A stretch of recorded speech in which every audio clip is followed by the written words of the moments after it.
What's up, fellas? It's Big Iz, and we're going to talk about Aja Wilson and CC, right? You know, the Wednesday game was disappointing. CC had a terrible game. Aja had an okay game. But the main reason why I did this video is because people is like, don't ever put CC name with Aja. Aja is the much better player and all that. All right, fine. If you want to say this year, yeah, she's a little bit better than CC. I'm not going to say a lot. But let's talk about Aja Wilson for a minute, right? Let's talk about her rookie year, right? Let's talk about her rookie year. Her rookie year, right? She did average 20.7 points a game. She's averaging more than what CC's averaging now. But it's not all about points. It's all about what your team did that year. Now, I got people from YouTube that keep saying about how CC got all this talent around her. I mean, it's a joke. It's a complete joke. But let's talk about Aja Wilson. The talent she had her first year. She had Kayla McBride, or some people call her McBuckets. She had Kelsey Plum. And she had Hamby. Right? So basically, she had 3 All-Stars on the team her rookie year. Now, they wasn't All-Stars at the time, but they had 3 good players with Aja, right? And they had some other players like Lizzie Allen, you know what I'm saying? An okay point guard. So basically what I'm saying is she had a crew. So guess what they did? Guess what they did that first year? Her rookie year. They didn't make the playoffs. And not only they didn't make the playoffs, they got the first pick next season. So Aja, as good as she is, right? She was basically just putting up stats on a bad team. She couldn't carry that team even to the playoffs. Remember, it's only 12 teams. That means 8 teams make it. So it's not that, quote unquote, it's not that hard to make the playoffs. But I could be wrong because the Indiana Fever didn't make the playoffs the last 8 years.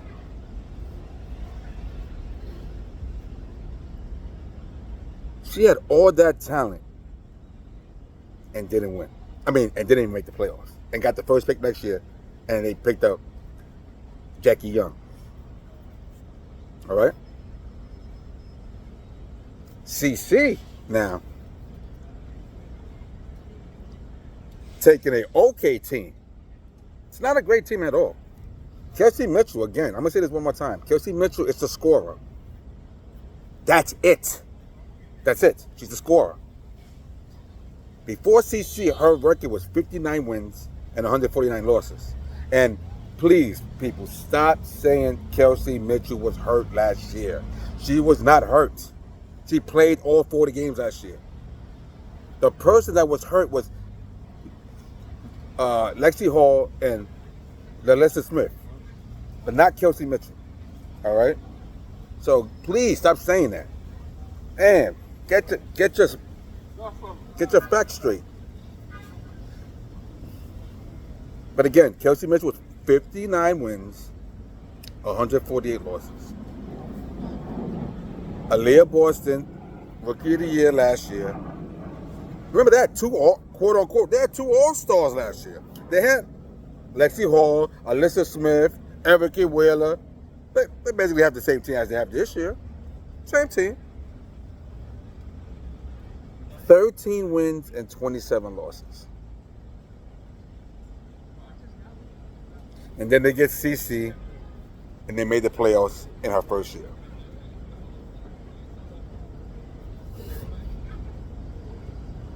Now, CC right now is close to Asia than CC. I mean, then Angel is close to CC. Okay? So, is Asia Wilson the best player this year? Yes. Okay. Will Asia Wilson be the best player in 2 or 3 years? Hell no. Hell no. And she's in her prime. Hell no. Because CC overall game is better than Asia. Now, Asia plays great defense. Great post defense. She can't guard nobody in the perimeter. She'll get cooked. She'll get cooked all the time. Laphisia Collier destroyed her in the 2 games they played this year. She'll get cooked. Now, in the post, oh no. You don't deal with Asia Wilson. No. You see Asia Wilson, you bring the ball back. No. But CC right now is just a rookie that's taking the team to the playoffs. That's taking an average team. They got no defense. One of the worst defensive teams I've seen in basketball years. They're bad. They are really, really bad, right? But they win because of their offense. And that's what, I'm not going to lie to you. That's what I like. Now, I was raised watching basketball in the 80s and 90s when the 90s had nothing but great defensive teams. I watched, it was defense. I grew up watching that. But I like offensive. My whole life, I always loved offensive teams. I guess it's because when I was playing basketball, I was a cone on defense. And everything was based on offense with me. I love to play offense. I used to play in the Dykeman Invitational, for the first 7 years. And I was averaging between 18 and 20 and 6, 7 assists. Right? But I couldn't guard no one. I'm just like CC. I can't guard a soul. But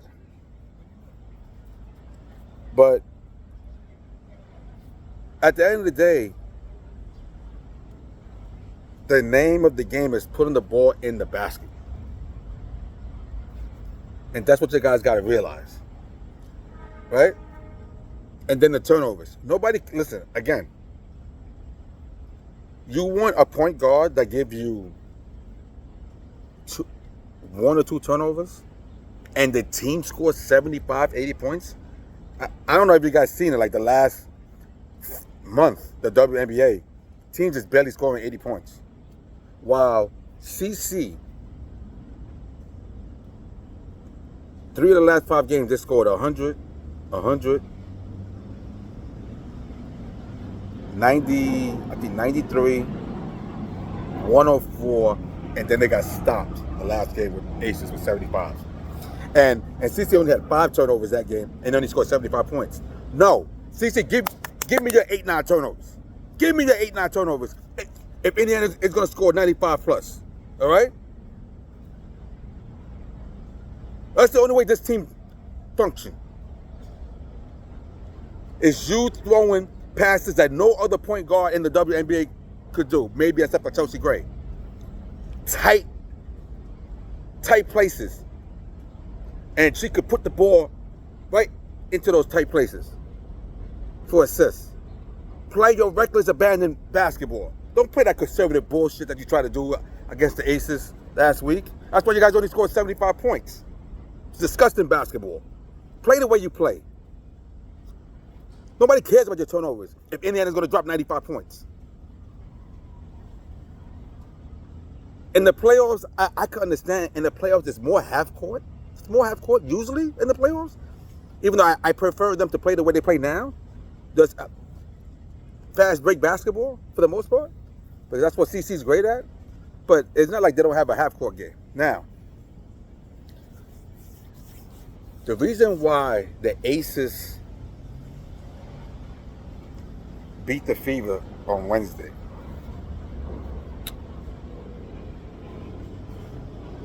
It's this guy named Awful Coaching, right? He's my favorite YouTube guy because he's so funny. My personal opinion, he's mad funny to me. But he breaks down the game. And he had 2 videos for the Aces Fever game. And the first one was how A'ja Wilson dominated versus CC. And then he shows you why A'ja was dominating her. And then he shows you what the Aces was doing versus CC. Right? He broke that shit down to a T.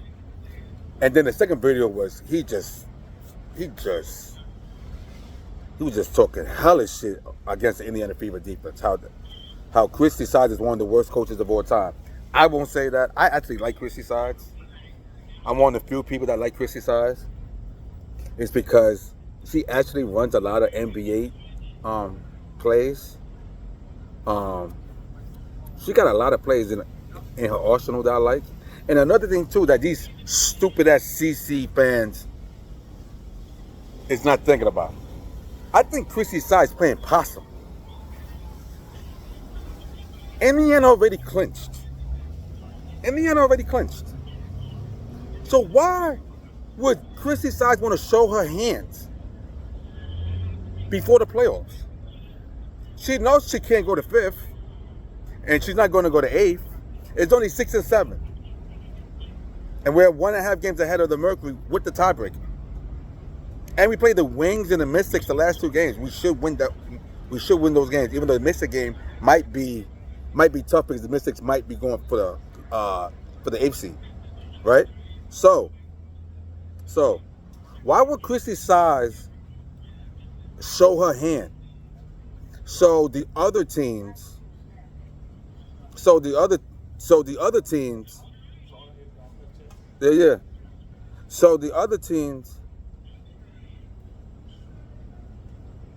could scout what Indiana's doing. That makes no sense. And these CC delusional fans don't know what Christy Sides is doing. I know what Christy Sides is doing. Look, she played Christy Wallace and Katie Lou at the same time. Them 2 are the worst players in the WNBA right now. By far the worst 2 players in the WNBA, and she played them together. And she played Katie Lou in crunch time. She's not showing her hands, fellas. She's not showing her hands. She's actually smart. So all your CC fans, stop talking shit about Christy Sides. You guys don't know basketball. She's not showing her hand before the playoffs. Shit, I won't be surprised if she played Grace Berger in the playoffs. Like, I won't be surprised. I mean, I doubt it, but I won't be surprised. So, yeah. Hopefully tonight game, I actually think Indiana should treat this game like a playoff game. This is great practice. And then, after this game, this is your last game of the regular season to me. The last 2 games, you play your bench. You rest Aaliyah, Kelsey, and CC. If you want to play them the last 2 games, play them like 20 minutes a game. 20, 24 minutes a game, and that's it. Because we need them fully loaded, fully rested for the playoffs. But treat this game like a playoff game because you beat every team in the WNBA this year except for the Aces. We need a victory versus the Aces. And we need to prove to the Aces that the guys ain't big and tough. You know what I'm saying? We can hang with y'all. So, I hope CC saw the tape, what the Aces was doing. And what they did was they never let her go left. And they made her drive the whole game. They made her drive. They made her drive to A'ja. So what? But the bad thing about the WNBA refs this year is 2 things they don't do. They don't call. They don't call when CC shoots the 3 and they land on her all the time. She probably got 2 or 3 calls the whole season. And second, in the NBA, when somebody's right next to you, what they do, they usually shoot and get contact because the defensive person is or in your arm, and they hit you, right? And you get automatic 2 free throws, they never call that in the WNBA. Never. They don't call that. So they're gonna have to change their offense versus the Aces, because they're making CC drive to where Aja Wilson is at, and she panicking. Is that if she shoots the floater from 15 feet at least 7 to 8 times a day, or run a whole different offense and make CC play off ball more, right? And let somebody else play. Let Kelsey play point guard, or let Aaliyah Boston run the offense at the elbow. So, yeah, I can't wait for today's game. You know, to me, my opinion, today is the last day of the regular season. You know, because the Wings and the Mystics, those games don't matter to Indiana at all. You know, now, if you want the 6th spot, then I would say, okay, keep playing. You know what I'm saying? Play until you clinch the 6th spot. You know, it's your choice who you rather want to play. You rather play the Lynx, or you rather play the Suns. I don't, either or, my opinion, they're losing regardless in the first round. Young teams don't win in the playoffs. I tell people that all the time. Young teams don't win the playoffs. They usually don't get the calls, and they just don't got the experience. They just don't got the experience. I think I saw a stat. The Suns got like 358 games of playoff experience and combined as a team, and the Fever got 9, and that's all I think 10. Right? So the whole starting 5 got 0 playoff experience. You usually don't win. Now, let me end with this. With Aja Wilson, even though I was talking crap about her rookie year, you know, she didn't make the team better. But after her rookie year, she got 2 titles. I mean, she's been in the league now her 7th year. She got 2 MVPs, about to be 3, 2 titles, a Finals MVP. So her career has been great. If CC could get those same accomplishments like Aja Wilson, that would be one hell of a career. You know, is that I'm just tired of hearing people talking about CC got all this so-called talent, Aaliyah Boston, Kelsey, and they're gonna act like Aja is not playing with Kelsey, Jackie Young, Gray, Alicia Clark, Tiffany Hayes, Sydney Colson. Like, you're gonna act like she's not playing with ballers. You know what I'm saying? Like, she got superior talent around them. To be exact, they call them a super team. All right? That's the super team. It's actually 6 good-ass teams in the WNBA. Right? So the competition is stiff. And in the playoffs, out of the 8 teams, the Fever got the 2nd worst talent going to the playoffs. The first is the Sky, if the Sky makes it. If the Sky makes it, that's the worst. If the Mystics or Dream make the playoffs, they got more talent than the Fever. The Fever's really, like, they're top-heavy, extremely top-heavy. Tammy can't play offense. Dantes is too fat and too slow. Katie Lou and Katie Waters the worst players in the WNBA. Alyssa Swift can't play defense. And Lexi Hall is now she's starting to be a 3-and-D. You know what I'm saying? She's okay, but she gets in foul trouble a lot. The talent they got in Indiana is very, very, very small. They need a power forward and a small forward in the worst way. In the worst way. So, all right, so that's all I got to say, fellas. You know, go Fever tonight versus the Aces. And I'll holler at you guys later.